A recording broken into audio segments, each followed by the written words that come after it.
Hello, and welcome to Virtual Investor Conferences. My name is Matt Lateplo, and on behalf of OTC Markets, we're very pleased you have joined us for our Technology Virtual Investor Conference. Our next live presentation comes from Guerrilla RF Inc. Before I introduce our speaker, a few points to note. Please submit your questions in the question box to the left of the slides. If you are interested in scheduling a meeting with Guerrilla, please click on the Schedule Meetings tab found in the platform navigation bar. You'll be able to view the company's availability and submit a meeting request. On a final note, all of today's presentations will be recorded and available for 24/7 replay.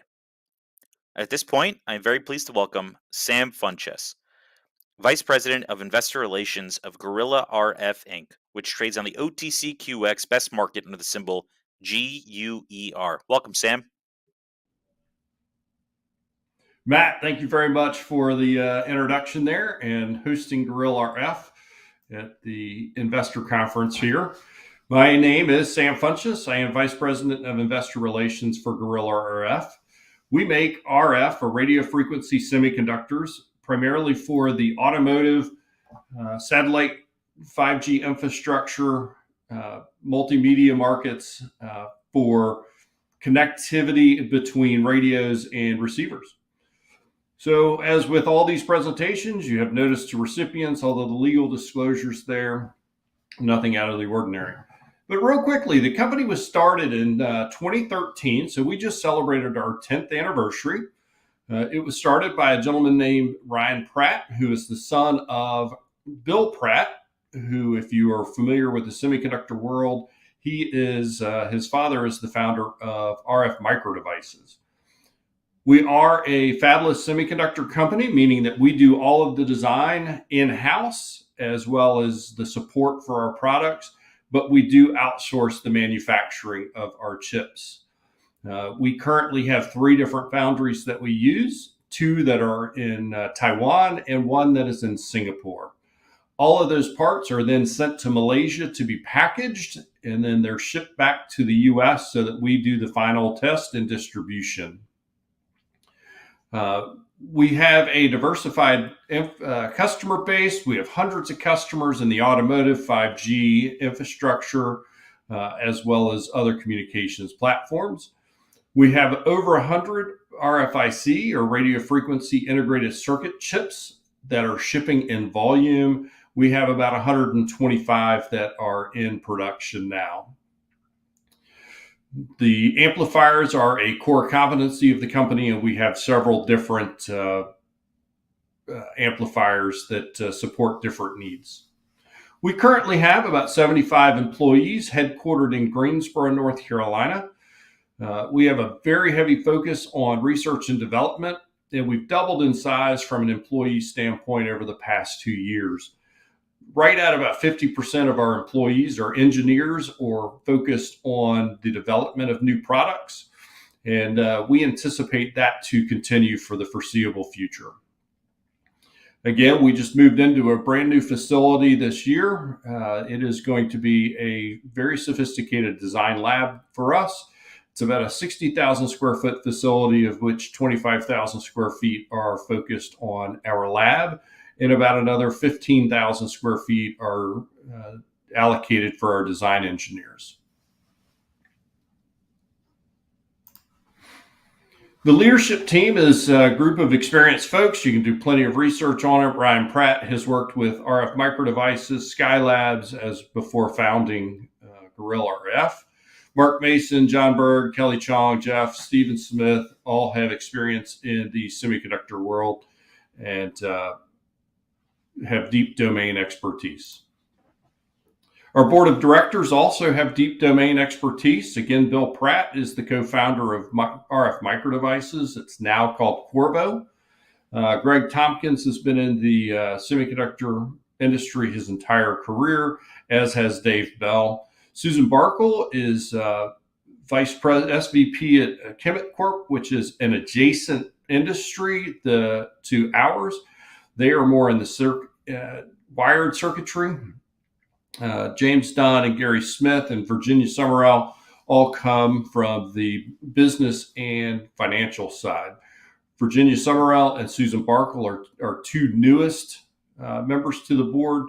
Virginia specifically worked at Tanger Outlet Centers, which is a local Greensboro company as well, and transitioned from a private company to the New York Stock Exchange, and she was instrumental in assisting with that. And one of the primary reasons we brought her on board is our impending uplist to a major exchange. Her experience in that is going to help us as we navigate that. As we look at the historical numbers, you can see in 17 we had $700,000 in revenue, and last year in 2022 we had 11.6 million. So you can see the revenue growth there is pretty strong, as well as the gross profit. Our gross profit right now is about 59%. Our contribution margin, which is just really looking at the direct cost associated with the products, is in the 73 to 74% range. So as we begin to scale, we anticipate our gross profit to reach the mid-60s. Some milestones that we're looking at for 2023, we do anticipate uplisting to the NASDAQ Stock Exchange in Q2 of this year, so this quarter. We also anticipate accelerating revenue growth. We are expecting and anticipate having a mid double-digit growth rate for 2023 over 2022. In 2022, we had about a 10.5% revenue growth rate, and that compares with the industry of about 3.5%. So while the growth rate was not what we anticipated for 22, it certainly beat the industry average by about 3 times. We do intend to maintain our contribution margin above 70% as we continue to grow. We have been very lucky in the fact that our customers need the products that we deliver, and we are not having to compete on price to win parts and sockets. So the tactics that we're going to use to achieve those milestones is to continue to defend and grow our strategic customers. Those customers come to us that and have needs that they want to achieve, and we work with our catalog and our engineers to make those parts work to meet the objectives that they have. And so far, we've been extremely successful in expanding those strategic customers. We do anticipate increasing our R&D investment between 20 to 50% annually. This year, it will likely be 20%. But as we continue to grow our revenue, we anticipate investing in R&D for new products.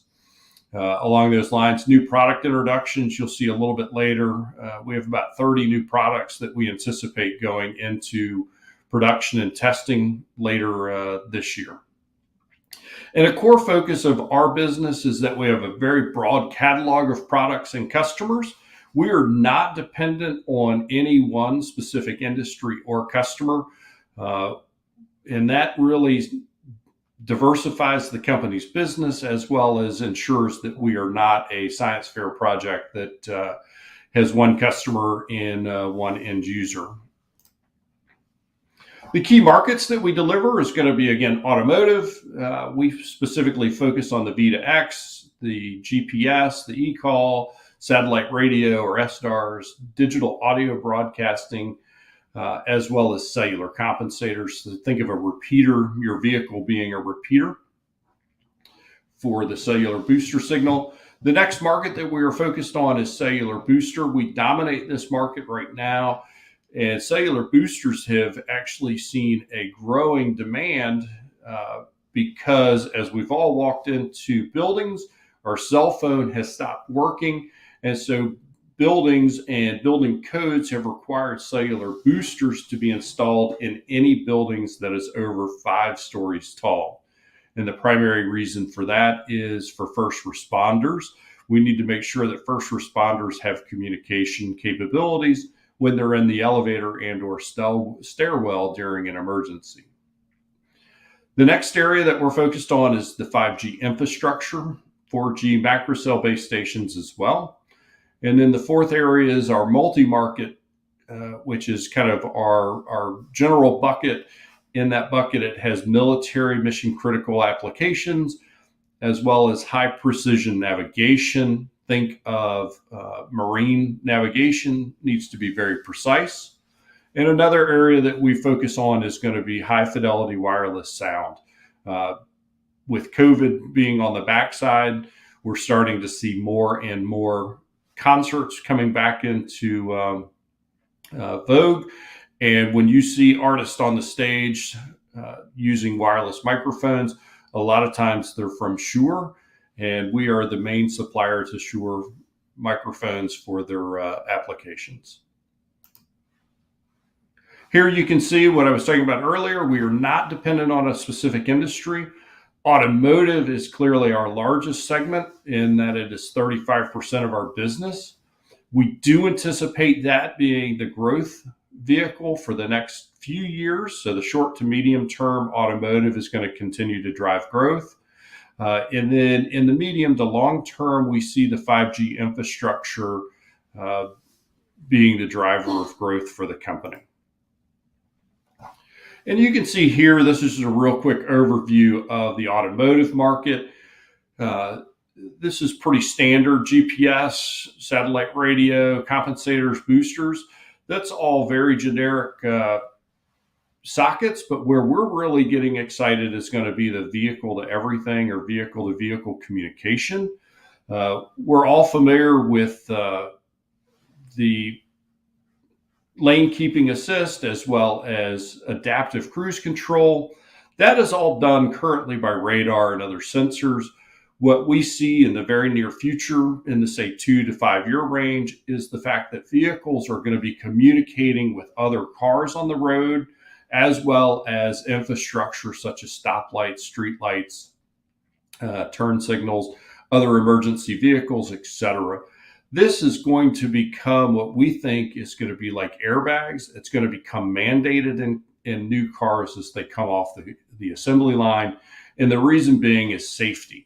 When your car is speaking to the car in front of you or the car behind you, you create a much faster communication network than you would through radar. It also, as pedestrians happen to be walking by, if they have a cell phone with them, your vehicle is going to be communicating with pedestrians on the side of the road, and just really increasing the safety of other vehicles as well as pedestrians. And we see that as going to be a pretty significant growth driver in the near term. Again, this is just an image of some of the primary applications within automotive. SSTARS is satellite radio. GPS is an area of growth for us. Historically, automakers have not used real precise GPS chips. And the reason being is for navigation, being within a meter or 2 meters distance from where you actually are is adequate for turn-by-turn navigation. However, as we become more connected and our cars are communicating with each other, we need to have a much more precise location in relation to other vehicles than we currently do. So we're starting to see GPS requirements increase, and we have some of the best performance GPS circuitry semiconductors on the market. So the next area is 5G infrastructure. Everybody's familiar with 5G and cell phone towers. We're focused on the infrastructure side, not the handset side. The handset side of RF semiconductors is a very commoditized business. And as a result, that is driven mostly by price, not by performance. And we are focused on the performance side of the business, which is where the 5G infrastructure is. And this is clearly a large market. 5G infrastructure worldwide is going to be over an $8 billion market for just the semiconductors that we manufacture. And 5G is in the very early stages of the development and deployment. So there's still a substantial amount of growth left in this marketplace. Currently, we're in the tier 2 market space and trying to get into the tier 1. On the automotive side, we are already in tier 1 automotive. An area of particular interest on the 5G infrastructure that we're excited about is we announced earlier this year that we've entered the satellite communications market. We have 2 design wins from 2 leading satellite communication providers, and they are going to be installing our 5G infrastructure chips in their satellites. The nice thing about that is being able to use your cell phone anywhere on the world, anywhere on the planet that has connectivity with one of these satellites. As we've recently read, they're a large satellite communications provider is looking to launch about 4,000 satellites into orbit, low Earth orbit or LEO, over the next several years. And an interesting piece there is about 40,000 of our chipsets go into each satellite. So as we begin to receive some design wins, that begins to scale pretty quickly.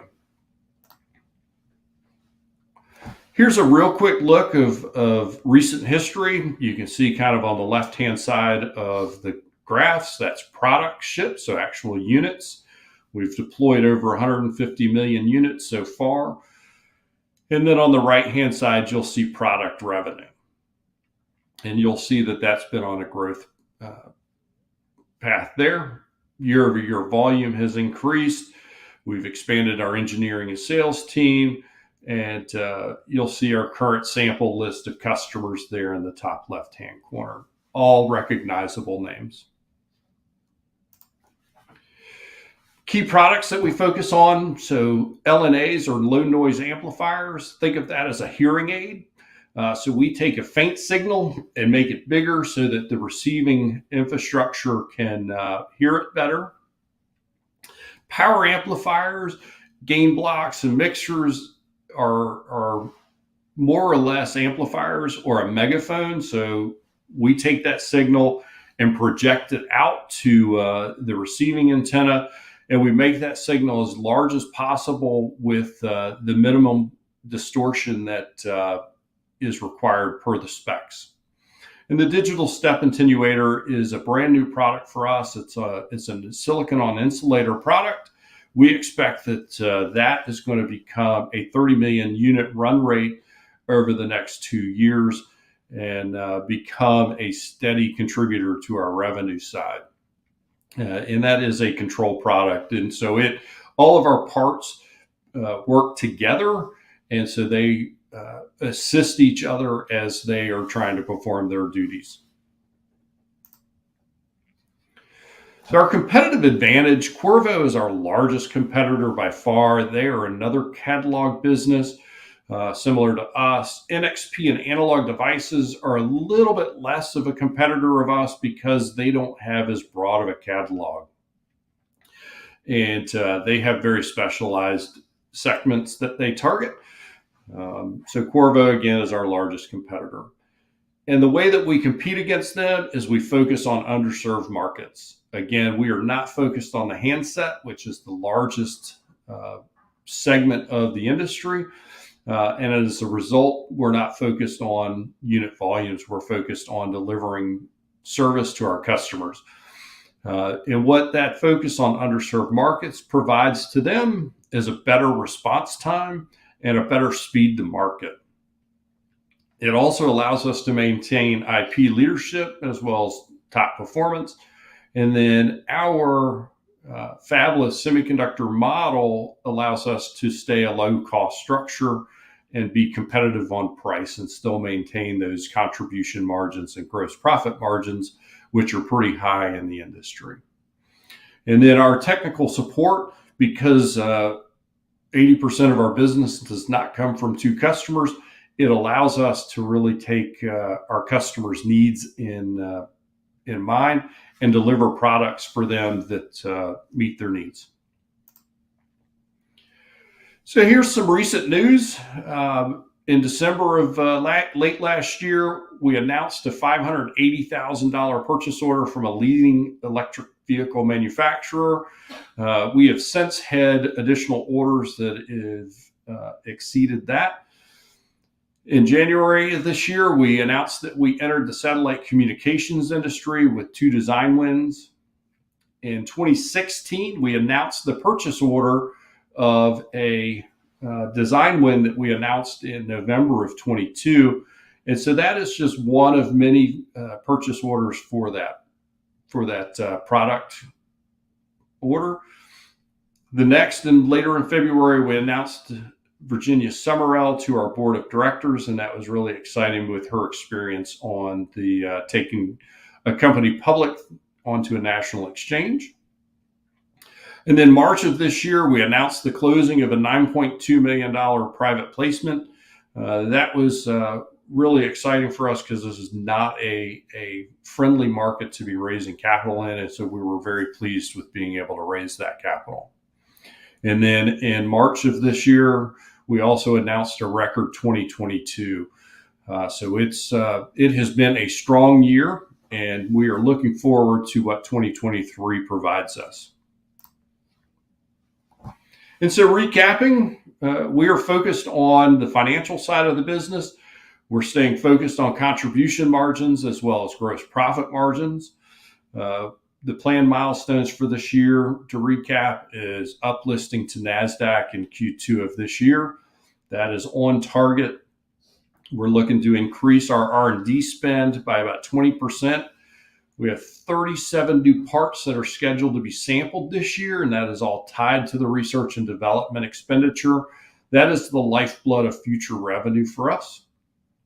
And then we plan to continue to accelerate growth on the revenue side as quickly as possible. And it's going to be mainly through these new parts that you see here. We are trying to provide end-to-end solutions for our customers so that they can use our technology throughout their design instead of having to use discrete products. So again, my name is Sam Funches, and my email and phone number are on the screen there. I'm happy to answer any questions after this, as well as the questions that have already been submitted. If you have questions, please go ahead and submit those, and I will get to as many of them as I can, and hopefully be able to get to all of them.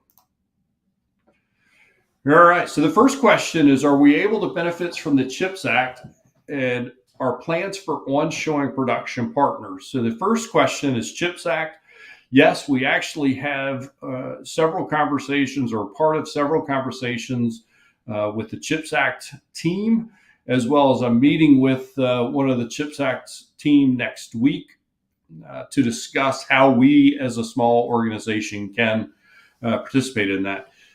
As you know, there are 3 segments to the CHIPS Act. One is really for fabs manufacturing. And then the third one, which is where we will fall into, is going to be on the design side. Since we do not have a fab, we do not meet the first 2 buckets of awards. So we're looking at that third bucket that we'll be able to participate in it as well. And do we have plans for onshoring production? We do have several partners that have manufacturing in the U.S. It is currently about 50% more expensive to manufacture our parts in the U.S. than it is in Taiwan. At this point, we are looking to continue to manufacture in Taiwan and Malaysia, but we are constantly exploring whether or not we can move that to the U.S. and be competitive on price. Next question was, can we provide additional color around your intellectual property portfolio? So we as a company have 2 patents, and we are more focused on trade secrets than we are on doing patents.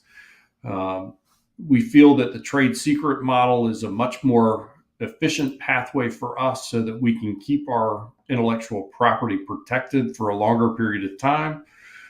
As well as all of our design tape outs are copywritten so that they are protected that way as well. The next question came in is, when do we expect the company to be profitable? We are looking at the second half of 2024, the company will be profitable. That is, at the current run rate, is a $35 million revenue range. And we expect to exceed that revenue run rate second half of 24.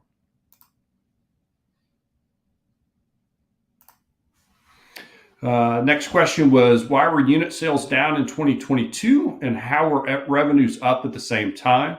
That's a great question. So in 2021, we had an average selling price of 33 cents per unit. In 2022, that average selling price was 41 cents per unit. And so that's how our revenues went up while our revenue or our shipment volume went down. Where we were impacted the most and why revenues or units were down for 22 is in 2022, we heard that the automotive industry was not able to source their chips and really was struggling to get chips to finish manufacturing cars. While we were able to actually ship to our customers, they were not able to get other parts that they needed to finish the car, and therefore they were not in need of ours. All right, and how will we finance the growth in revenue? So we have an ABL line that helps facilitate the inventory and accounts receivable. And then we also have an SBIC partner that has provided an $8 million credit facility that will allow us to grow. They've advanced $5 million of that, and there's $3 million $3 million left of that facility. And again, the benefit with a gross profit margin of 59%, that helps fund a lot of growth as well. Next question was, might underground mining communications be a good fit? So that would not be a question for us because we would supply to the manufacturers that would put the repeaters inside the mine. And so we would supply to Wilson and some of our other customers, and they might be a good fit for the mines. All right, looks like the last question, and we have about 3 minutes. So if you have any other questions, by all means, throw them in the chat box. And what do we see as our growth drivers over the next few years? Are you providing any revenue guidance? We are not providing revenue guidance for obvious reasons. We expect that we will have a mid-double-digit growth rate for 2023. That's still on target. In about a month, we will release our Q1 numbers, and we are pleased with those compared to last year, but we are not providing any specific guidance. As I mentioned in the slide presentation, we see the short-term to mid-term growth is going to be in the automotive sector. We have actually been winning a large number of design wins in the automotive sector, and we see that the automotive sector is maintaining its strength, even though in the overall economy is being challenged with higher interest rates. Right now, all of the auto manufacturers are indicating that demand continues to be robust and strong. Beyond the automotive sector, we do see the 5G infrastructure being a substantial growth driver in the years 3 through 10, and that is going to be driven by just infrastructure build out as well as satellite communications. We see the satellite communications market being a very interesting and strong growth market for us. That's all the questions we have, and we have less than a minute left, so I think we've done really good. Again, my name is Sam Funches. I'm Vice President of Investor Relations. My phone number is on the screen, as well as my email. By all means, shoot me an email. I am out of the office this week, unfortunately, attending a funeral, so I'll return your calls and emails on Monday. Appreciate everybody's attendance and looking forward to having a conversation with you after this.